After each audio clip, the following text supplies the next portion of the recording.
আমার মনে হয় অতি দ্রুত যে নির্বাচনের একটা মোটামুটি ধারণা পাওয়া গেছে আমাদের লন্ডনের তারেক রহমান সাহেব এবং আমাদের প্রধান উপদেষ্টার সবার মধ্য দিয়ে। আমি কারো সমালোচনা করতে চাই না। আজকে যে সময়টা, এই সময়টা হচ্ছে পারস্পরিক একটা বোঝাপড়া করার সময়।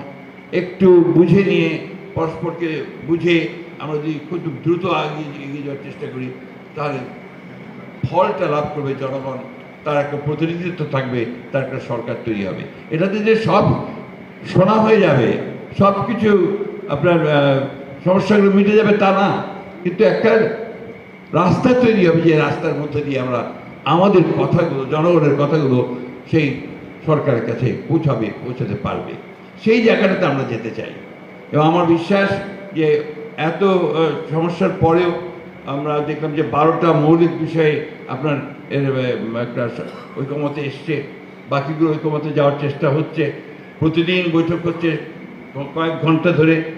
অনেকগুলো বিষয় আছে যেগুলো আমরাও ঠিক বুঝি না, যে তারা যেগুলো করতে চান।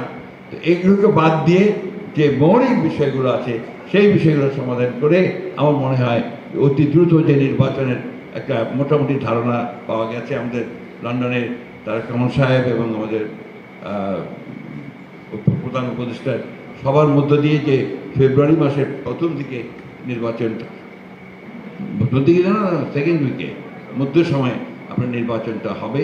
আমার মনে হয় যে সেটা হলেই বোধহয় অনেক সমস্যা, অনেক আপনাদের আমাদের দ্বিধা, সেই দ্বিধা কাটিয়ে আমরা একটা জায়গায় পৌঁছতে পারবো।